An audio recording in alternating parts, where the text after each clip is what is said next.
My Lotus birth. You know how people say that action starts in your mind? Like first you think a thing, then your neurons and stuff respond, and then suddenly you're moving? Yeah, well, labor was like that for me. Hi, I'm Vanessa, and these are some of the snapshot experiences of my Lotus birth.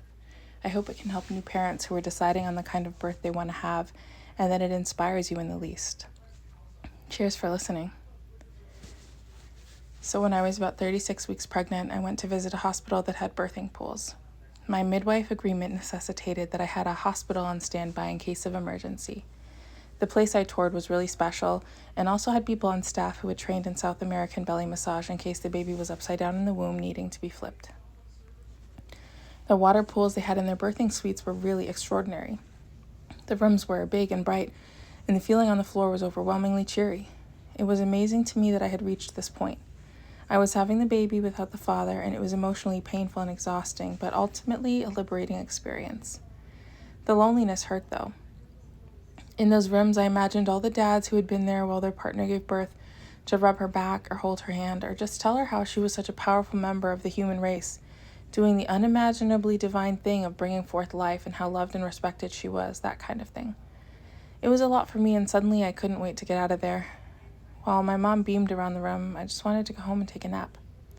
Not long after that, I was in danger of preeclampsia and got put on 72-hour bed rest. It felt like a prison sentence. The mental hurdle of accepting help was something that took a lot more time for me to move past. During my pregnancy, I had been in school, organized a panel discussion for Native American Heritage Month, flown to the Caribbean for my grand's 86th birthday party/family reunion, and learned all there was to learn about home birth, breastfeeding, and parenting as a solo modern mama.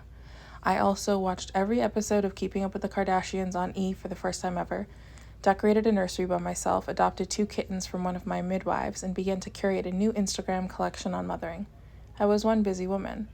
The one thing I sort of forgot to do was make new mom friends. Oops, not like it's easy. Anyway, I credit so much of what I learned in my final weeks of pregnancy to moms on Instagram, whose open childbirth, breastfeeding, and story times really grounded me and made me feel less alone and more seen and connected. To be honest, 95% of what I learned about breastfeeding was from those Instagram mamas, those fearless and exhausted women who courageously showed up to connect and carve a path for women like me who otherwise did not have access to this necessary experience. Not breastfeeding. Choosing and learning how to nourish new life while sustaining your own, while in pain, bleeding, sleep-deprived, and sweaty. So in studying and connecting with these incredible people, I had learned about Lotus birth, but at first it seemed a little too crazy for me.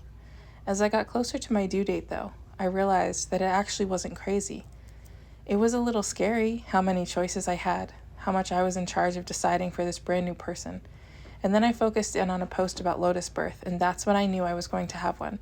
And that's when everything zoomed into razor-sharp focus for the next 6.5 years, apparently.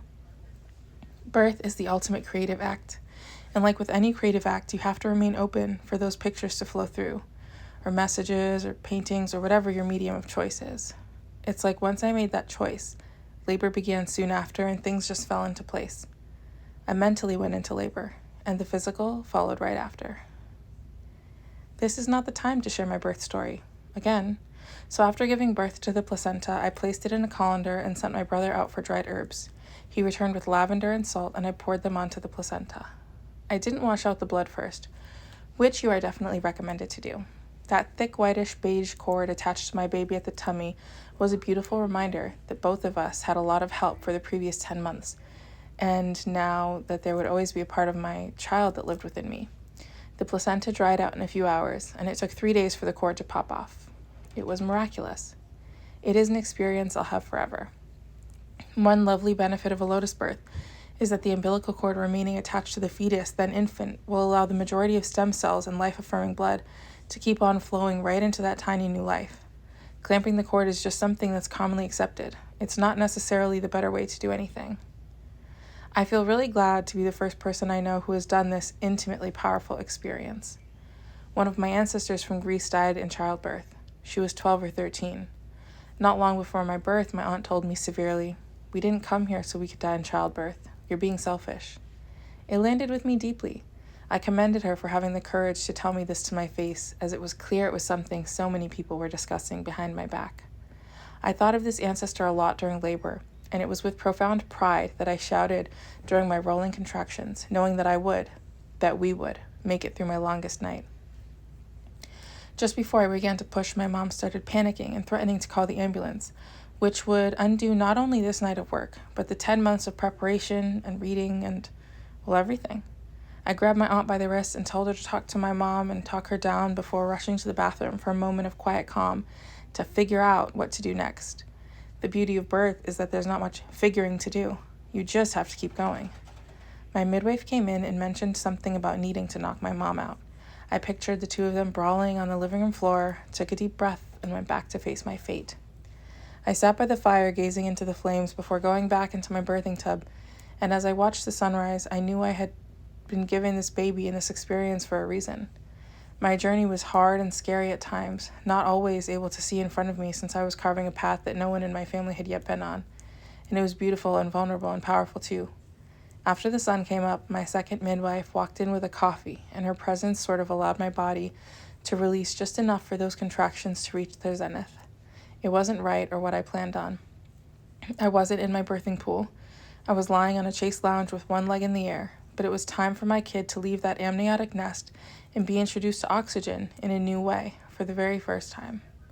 His shoulder got hooked on my pelvic bone, and my midwife later told me that one positioning experience is the reason why some of home birth attempts fail, because the painful placenta placement is too much. She said that I did a good job. 2 pushes for my little baby, and after that, 1 for the placenta. I did start to hemorrhage, kind of, and the baby did need oxygen. Birth and death are twin sisters, so close to one another. Birth is an initiatory and powerful rite of passage where one is extremely close to death. The recovery from that is a necessary process too. That is all for today. Blessings.